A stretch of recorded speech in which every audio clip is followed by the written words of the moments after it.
Good afternoon. Could I just start by acknowledging the Gumatj people and the Yolngu people for welcoming us so warmly to the Gulkula site for Garma 2017. This is my seventh Garma, and I'm usually sitting down there very quietly up the back watching these proceedings, and I'm very honoured to have been asked to tell you a little bit about Supply Nation and the work that we do in driving the Indigenous economy forward.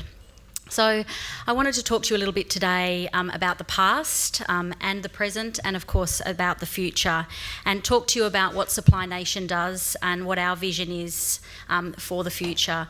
Marcia talked briefly in the last session about really kick-starting the Indigenous economy, and that's really what we're all about and the role that we want to play in growing the prosperity for Indigenous communities all around the country.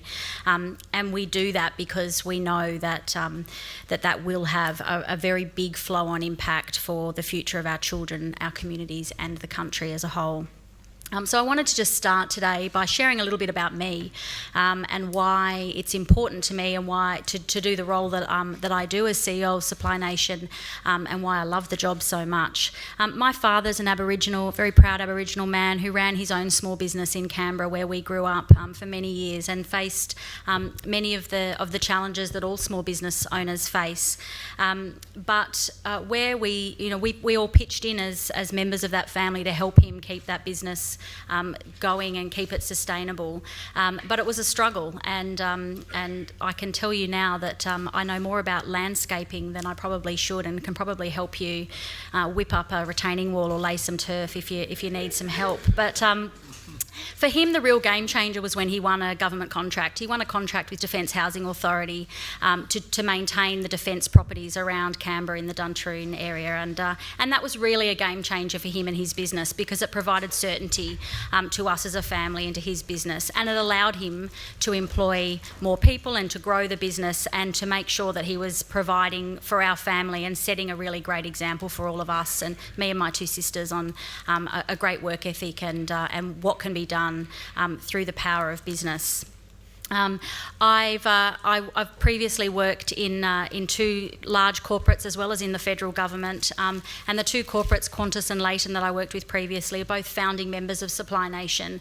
And when our founders at Supply Nation came to us when I was working back at Leighton Holdings, about 10 years ago, and started to talk to us about the concept of supply diversity here in Australia and the engagement of Indigenous businesses into the supply chains of large corporate organisations, it just resonated so strongly with me. So I've been a big advocate for the work that we do long before I was actually inside this organisation.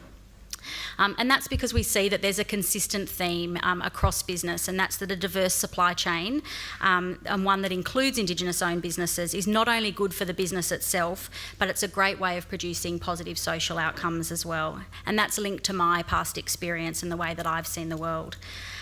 So here we are, we're here at the present, and it's fantastic to be here.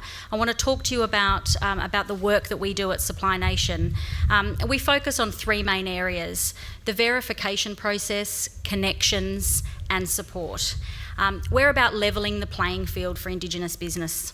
We facilitate the connections between the Indigenous business owners and the procurement areas of the large corporate, government and not-for-profit organisations that are members of our organisation.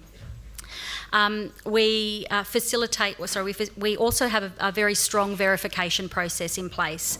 So a business must be a minimum 50% Indigenous owned in order to qualify to be listed on the Supply Nation directory. We have a certification process for majority owned, controlled and operated businesses, and we also have a vigorous audit process in place. So we audit over 35 businesses a month, and we spot audit too. So if there's ever any doubt about a business and its Indigenous ownership and somebody contacts Supply Nation, we audit that business immediately. So we take that process very seriously to guarantee that the member organisations who are contracting with Indigenous businesses have got faith in that process.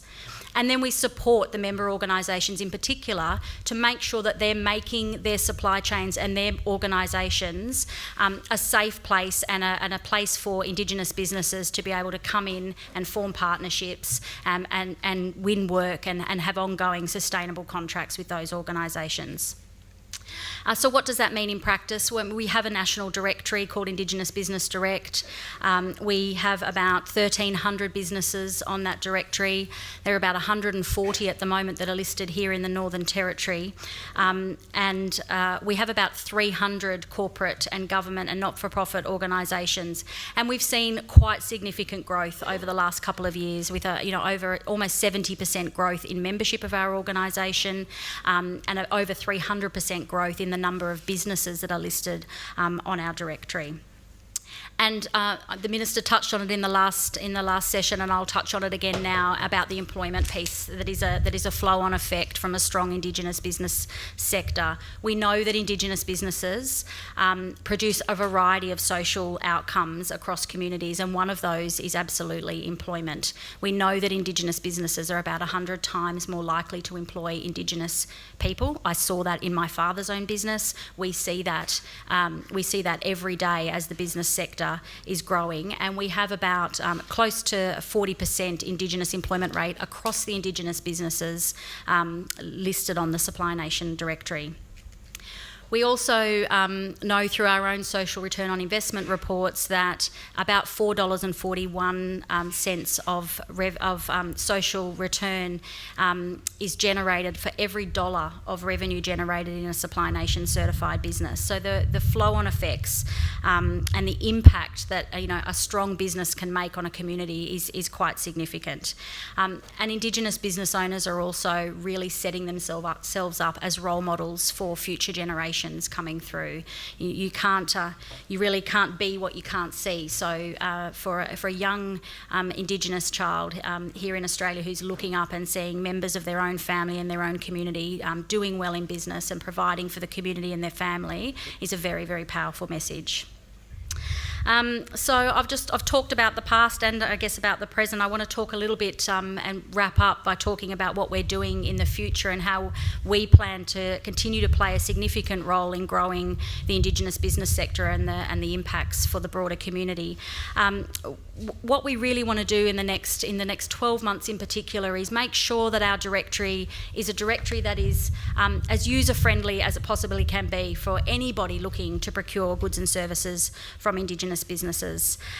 We want to make sure that we've got as many businesses as we possibly can on that directory, and I think when we launched the directory with the Indigenous procurement policy 2 years ago, there was some reticence from Indigenous business owners about their size and their capability to contract directly with government. What we're seeing now is that through the growth of the sector more broadly, there are opportunities at the second tier for some of those smaller organisations and those sole traders, and we're seeing Indigenous businesses who are growing and who are contracting directly as tier 1 contractors with government, looking just in the way they do with Indigenous employment back into their own supply chains for how they can preference Indigenous businesses in their own supply chains. So those opportunities for businesses from sole traders right up to larger organisations are going to continue to grow, and we want to help facilitate that. We're working very closely with ORIC at the moment to try to get as many of the ORIC corporations as we can also listed on our directory because through our discussions with them, there's been an acknowledgement that the economic activity is being driven off the Indigenous business directory. And so watch this space over the next few months as we start to roll out more and more communications and increase the number of businesses on our directory. And we're also doing a national set of Meet the Buyer events with the federal government all around the country starting in September. So that's going to give Indigenous businesses the opportunity in each state around the country to meet with buyers, both government and corporate, to see whether there are further opportunities to do work together. So we really want to see, through our vision of creating a prosperous and sustainable and vibrant Indigenous business sector, that every Indigenous person who wants to run a business and wants to have an opportunity with in the procurement or in the supply chains of large organisations has that opportunity. We want to level that playing field, and we want to make sure that they have a place at the table, because once they get the place at the table and the rest is up to that Indigenous business owner, what we are seeing are some really great great success stories coming out of it. But we do acknowledge that there is a lot more to do, and we want to continue to facilitate the creation of an environment where there is opportunity, because where the opportunity is presented, as we've seen with the launch of the IPP 2 years ago, the market does step up and it responds because there is opportunity there. So thank you very much for having me today.